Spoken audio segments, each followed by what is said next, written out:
Could you imagine being a teenage girl in 1065, told your entire future was already decided for you, not by your own heart or dreams, but by a chessboard of powerful men?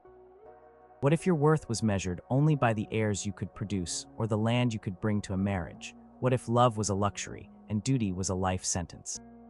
In the year 1065, for royal women across Europe, this was not a dramatic play or a cruel fairy tale. It was harsh reality.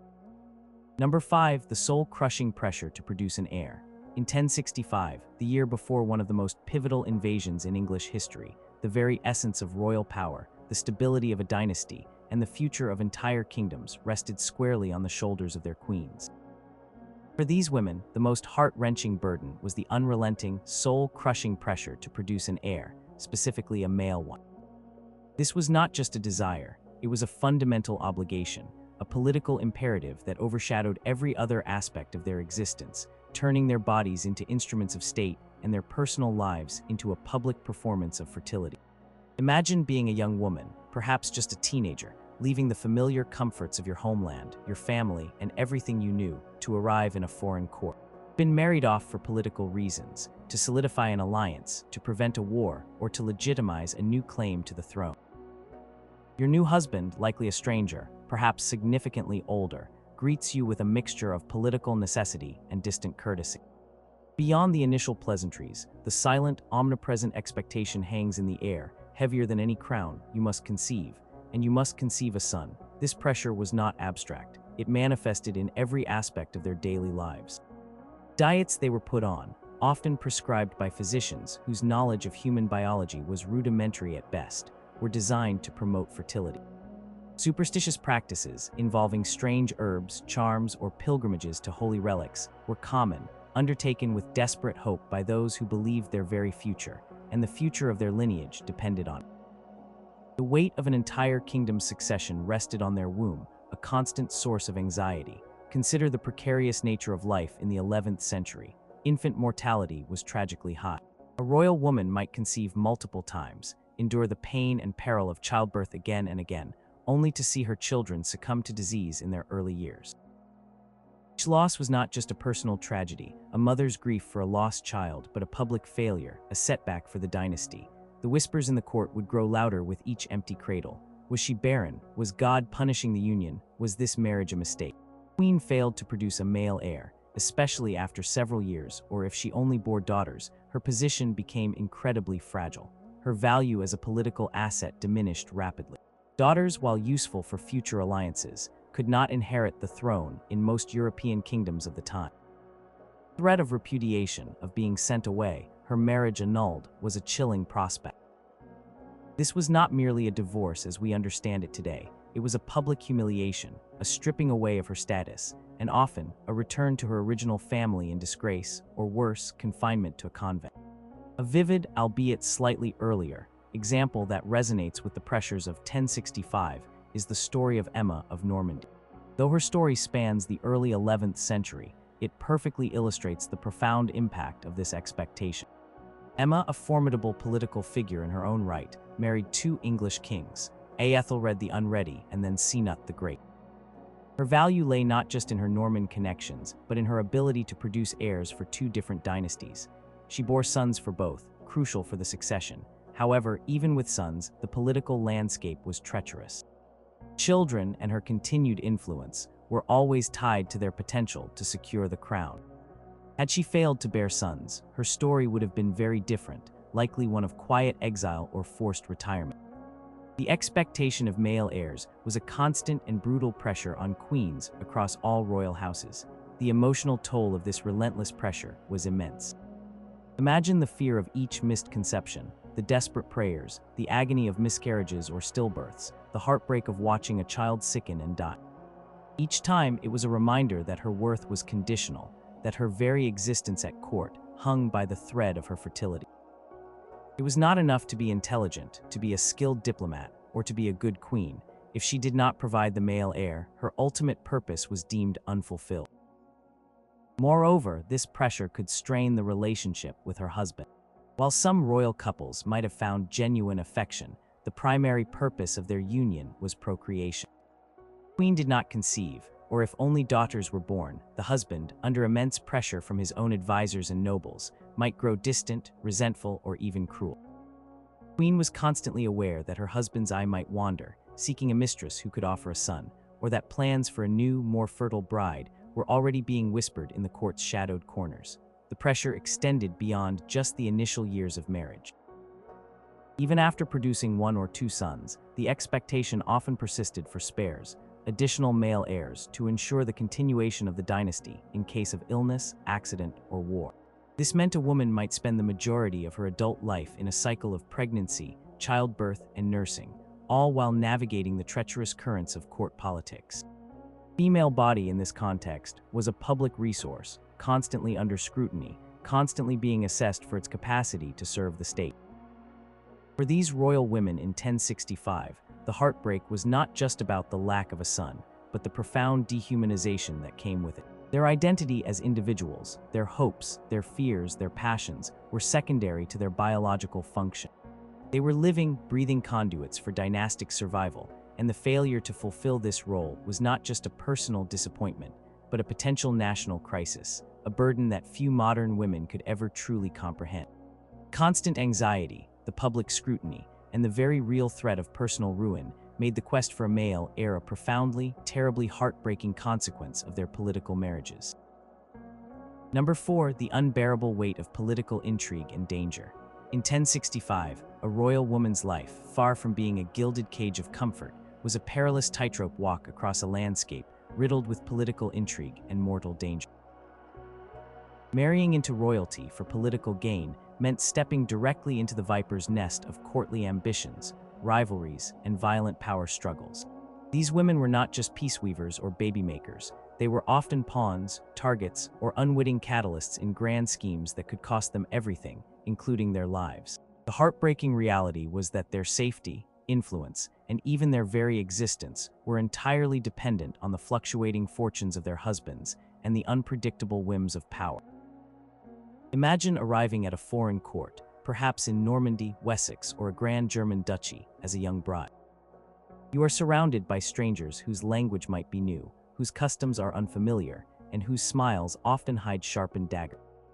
Every courtier, every nobleman, every priest, every servant could be an ally, a rival, or a spy. Information was power, and whispers could turn into political storms. As the wife of a powerful man, you were privy to secrets, exposed to factions, and often used as a tool in the intricate Game of Thrones. One of the most terrifying aspects was the sheer vulnerability if your husband's power wavered. If he lost a battle, fell out of favor with a more powerful monarch, or was overthrown by a rebellious faction, his queen and children were often the first to suffer the consequences. They could be imprisoned, exiled, separated, or even executed to eliminate potential threats to the new regime. Their status as royalty, which granted them privileges in times of peace, became a deadly liability in times of conflict. Consider the fate of royal women during times of dynastic struggle, a common occurrence in 11th century Europe. When a king died and his succession was disputed, queens and queen mothers often found themselves caught in the crossfire. They might try to protect their children, to maneuver behind the scenes to secure their son's claim, but they were often limited by their gender and the prevailing patriarchal structures. Their efforts could easily backfire, leading to their own downfall. Accounts from chroniclers, such as those by William of Malmesbury, often describe the cunning and ruthlessness of those vying for power, illustrating how easily a queen could become a casualty. Poison was a particularly insidious threat. In a world without modern forensics, a sudden illness or mysterious death could easily be attributed to natural causes, even if foul play was involved. A queen who wielded too much influence, or whose family background made her a threat, or who simply knew too much, could become a convenient target. Stories, often whispered rather than openly recorded, tell of royal women falling ill and dying under suspicious circumstances, their demise serving to remove a political obstacle or silence an inconvenient witness. Constant underlying fear of such a fate must have been a profoundly isolating and terrifying experience.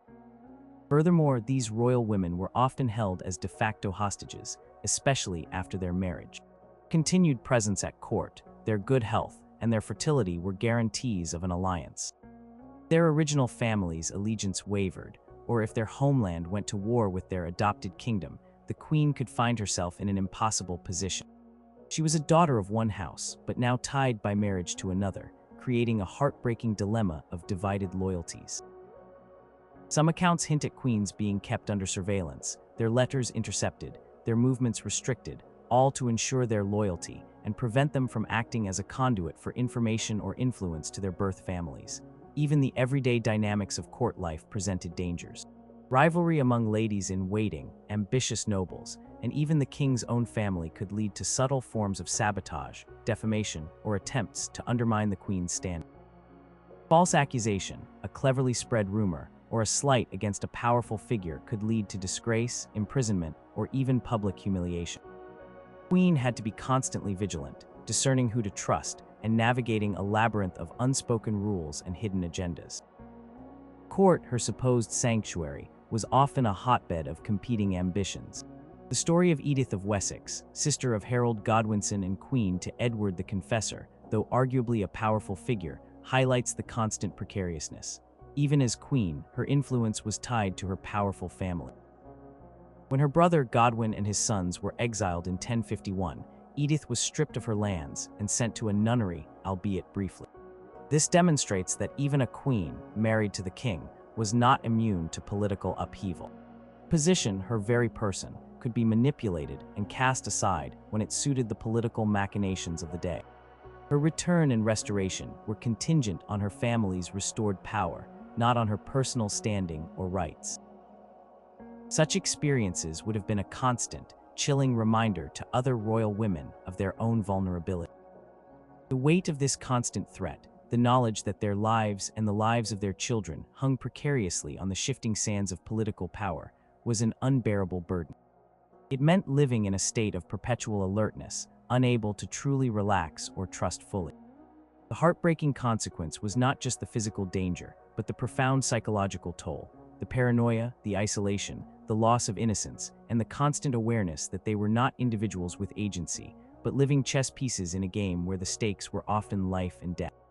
The gilded cage of royal life was often just that, a cage, beautiful on the outside, but holding within it the constant potential for terror and destruction.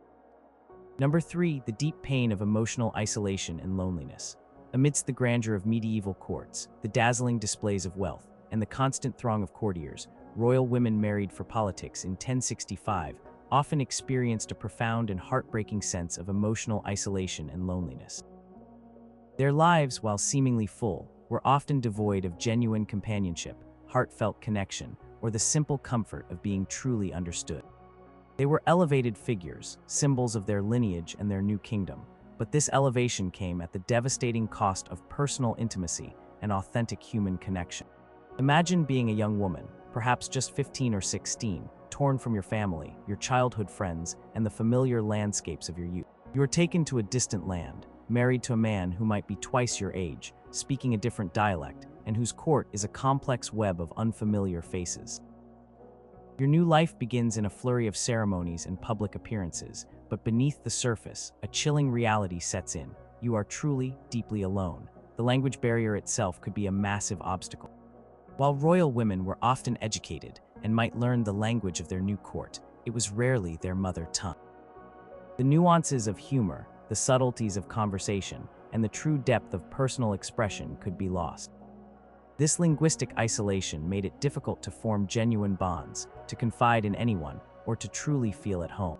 Even if they learned the new language perfectly, the cultural differences, the unspoken rules, and the constant need to maintain decorum meant that true, unguarded conversation was a rarity. Moreover, the very nature of their position created a wall between them and others. As queens or duchesses, they were figures of authority, revered and perhaps feared, but rarely approached as equals. Courtiers, ladies in waiting, and even servants were often motivated by ambition, fear, or a desire for patronage. Their interactions were often colored by their own agendas, making it incredibly difficult for the royal woman to discern genuine affection from calculated flattery. Who could she trust? Truly cared for her well-being, rather than her influence or her position. This constant suspicion, however subtle, built an impenetrable barrier around her heart. Her husband, the very person who should have been her closest confidant, was often equally distant. Their marriage was a political contract, not necessarily a union of hearts. While some royal couples did develop affection, many did not. King or duke was a man burdened by the immense responsibilities of governance, warfare, and dynastic survival. His time was consumed by state affairs, and his emotional availability might have been limited. Even if he desired a closer bond, the cultural norms and the public nature of their lives often precluded deep personal intimacy. His interactions with his wife were often formal, focused on dynastic duties, or steeped in the power dynamics of their union. She might be his queen, but not necessarily his companion or his confidant. Consider the role of ladies-in-waiting. While they were meant to be companions, they were also employees, dependents, and often part of the intricate political machinery of the court. They might be spies for rival factions, or they might be ambitious themselves, seeking to curry favor with the king or other powerful figures. Confiding in them carried immense risks, as any vulnerability or indiscretion could be used against the queen. This forced constant vigilance meant that open, honest friendships, the kind that sustain and nourish the soul, were a luxury rarely afforded to royal women. Accounts of figures like Matilda of Flanders, who would later become William the Conqueror's queen, though their marriage was before 1065, provide glimpses into the solitary nature of their lives. While Matilda was a powerful woman with political acumen, her personal life was still governed by the expectations of her role. Even with a strong husband like William, the court was a place of constant scrutiny. Her duties, her pregnancies, her public appearances, all were for the benefit of the Norman duchy, leaving little room for a private self. The very public nature of their lives meant that authentic emotional expression was often suppressed, replaced by a carefully constructed persona of grace and dignity. The loneliness was not just about the absence of friends, it was the lack of anyone with whom she could truly share her burdens, her fears, her hopes, or her grief. The immense pressure to produce an heir, the dangers of political intrigue, the longing for her homeland, these were burdens she often bore in solitude. There was no one she could truly weep with, no one to genuinely celebrate a small victory with, and no one to offer unconditional comfort. Every interaction, every relationship was filtered through the lens of power, duty, and status. This profound emotional isolation could lead to deep sadness, a quiet despair that lingered beneath the surface of their regal composure. They might be surrounded by people, attended by servants, and honored by nobles, but they were often utterly alone in their hearts. The silence of their chambers at night, the forced smiles in public, and the constant awareness of being observed and judged all contributed to a deep, heartbreaking loneliness. For these royal women in 1065, the gilded cage of royalty was often just a cage, and the most heartbreaking consequence was the solitude of their own hearts, perpetually isolated from genuine human connection. Number 2, the devastating loss of personal agency and choice. For royal women in 1065, perhaps one of the most fundamentally heartbreaking consequences of marrying for politics was the devastating and complete loss of personal agency and choice. From the moment they were born, their lives were not their own. They were assets, tools, living chess pieces to be moved and traded in the grand, ruthless game of medieval power politics. Their desires, their dreams, their very identity as individuals were secondary, if not entirely irrelevant, to the strategic needs of their families and kingdoms. Imagine being a young princess, perhaps as young as 7 or 8, when the first whispers of your future marriage begin. You might hear your father, the king, or your older brothers discussing alliances with distant dukes or powerful foreign monarchs. Your name, your dowry, and your potential fertility are debated, not in terms of your happiness, but in terms of territorial gains, peace treaties, or military advantages. You are not a person with feelings, but a commodity, a living bond to secure a fragile peace or a strong alliance. The news of a betrothal would often come suddenly, with no consultation. One day you are a child playing in your father's castle. The next, you are informed that you are to marry a man you have never met, from a land you have never seen. Your opinion, your preference, your potential aversion to this stranger, none of it mattered. Disobedience was unthinkable, an act of rebellion against your family, your king, and ultimately God's presumed will. To refuse was to jeopardize your family's political standing, potentially even risking war or economic ruin. The marriage itself was a solemn, public transaction, often conducted with pomp and ceremony, but but lacking any personal warmth. The vows exchanged were not about love or companionship, but about duty and dynastic continuation. You were not choosing a life partner, you were accepting a political assignment. Your body was consecrated for the production of heirs, and your presence was a symbol of an alliance. Any personal romantic notions were swiftly crushed by the crushing weight of political expediency. This loss of agency extended beyond the initial marriage. Once married, a royal woman's life was meticulously controlled. Her movements were restricted, her interactions supervised. She could not simply return home if she was unhappy, nor could she pursue her own interests or ambitions outside the rigid framework of her queenly duties. Her identity became entirely subsumed by her role. She was no longer simply herself. She was the wife of King X, the mother of Prince Y, or the daughter of King Z. Personal identity was always defined in relation to the powerful men in her life. Consider the contrast between a royal woman's life and even that of some women in lower social strata, who, while having limited choices, might have had more say in who they married, especially within their local community, or might have had more autonomy in their daily lives. A royal woman, despite her status, was arguably more constrained, bound by the enormous political implications of her every action. Even her appearance was dictated. Her clothing, her jewels, her demeanor, all were carefully curated to project the image of power, piety, and fertility, essential for her and her husband's reputation. A compelling example of this lack of agency, even for a woman of immense stature, can be seen in the story of Edith of Wessex, though her marriage to Edward the Confessor was not purely political, as she was already part of the English nobility. However, her powerful family, the Godwins, certainly influenced her position. When her family was in disgrace and exiled, Edith was sent away from court and stripped of her lands. This demonstrates how even a queen, married to the king, had her fate dictated by the political fortunes of the men around her, rather than any inherent right or personal choice. She was a pawn in a larger game. Her return to power was not a personal victory of choice, but a consequence of her family regaining their influence. The heartbreak of this loss of agency was not just about being told what to do. It was about the slow, crushing realization that one's entire existence was dictated by external forces. It was the internal battle between personal desires and inescapable duty. It was the quiet resignation, the suppression of one's own will, and the gradual erosion of individuality. A royal woman might have dreamed of a different life, perhaps one of scholarship, spiritual devotion, or even a simple life with a loving husband of her own choosing. Those dreams were summarily extinguished by the demands of dynastic succession and political stability. Every aspect of her life, from where she lived, to whom she spoke, to whether she conceived a child, was subject to the overarching political agenda. This constant subjugation of personal will for the sake of the state was a heavy burden, a silent sorrow carried beneath the outward display of regal composure. For these women in 1065, the greatest heartbreak was arguably the quiet death of their own self, submerged beneath the vast, impersonal ocean of political necessity. They lived lives of immense power, yet possessed almost no power over their own destinies, a profoundly devastating paradox. Number 1, the traumatic displacement and permanent severing from home. For royal women in 1065, perhaps the most immediate, visceral, and permanently heartbreaking consequence of their politically motivated marriages was the traumatic displacement from their homeland and the permanent severing of ties with their families and cultures.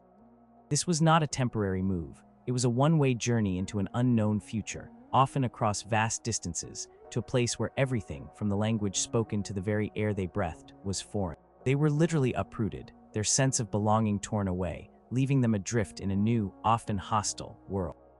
Imagine being a young woman, perhaps barely in her teens, standing on a dock or at the gates of your ancestral castle, bidding farewell to your parents, siblings, childhood friends, and the landscapes that defined your entire existence.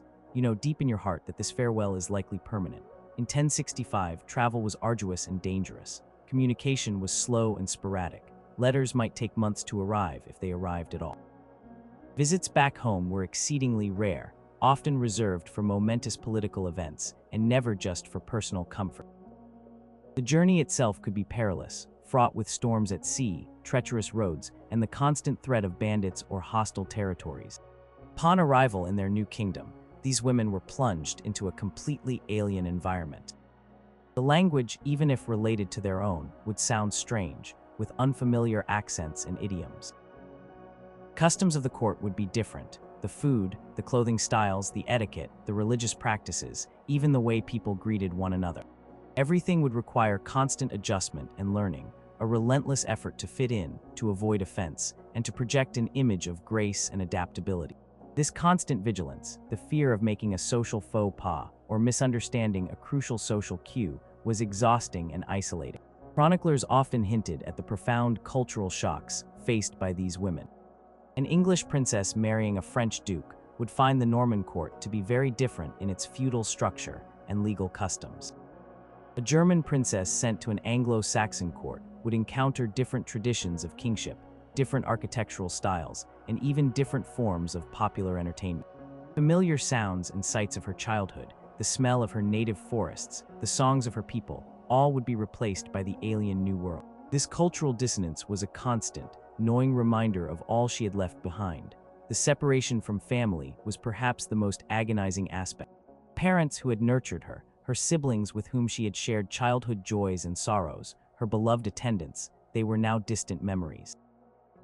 While a few chosen ladies in waiting might accompany her, they too were adapting, and they could not replace the fundamental connection to her kin. The emotional void left by this absence was immense. There would be no comfort from her mother during a difficult pregnancy, no sisterly advice during a courtly dispute, no fatherly protection when facing political dangers. She was truly on her own. Consider the fate of women like Judith of Flanders, who was married to Tostig Godwinson, brother of Harold Godwinson, and later, after Tostig's death at Stamford Bridge, married Welf I, Duke of Bavaria.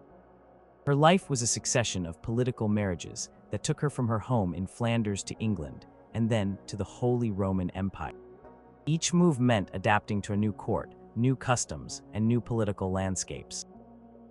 While she was a powerful woman, her journey was one of constant displacement, a life spent moving from one foreign land to another, never truly settling, always representing an alliance rather than being an individual rooted in one place. Personal attachments, if they formed, were continually threatened by the exigencies of power. Constant sense of being an outsider, a foreigner in her own home, was a heavy burden. Even after years, she might still be seen first as the French queen or the German duchess, rather than fully integrated. Her loyalties, especially in times of conflict between her birthland and her adopted kingdom, would be scrutinized, putting her in an impossible position. She might be caught between love for her birth family and duty to her husband's realm, a truly heartbreaking dilemma with no easy answers. This permanent displacement also meant a loss of her identity, her roots. Personal history, her childhood experiences, the stories and traditions of her own people became distant echoes. She had to forge a new identity, often suppressing parts of her true self to conform to the expectations of her new role in court. This was not merely homesickness, it was an existential uprooting, a deep-seated loss of belonging that could linger for a lifetime. For these royal women in 1065, the heartbreak of their political marriages began long before the wedding vows were spoken. It began with the farewells, the long journey, and the chilling realization that they were leaving behind everything they knew and loved forever. This traumatic displacement and permanent severing from home was a wound that rarely healed, a silent sorrow carried within their regal composure, a constant reminder of the immense personal sacrifice they made for the sake of political power and dynastic ambition.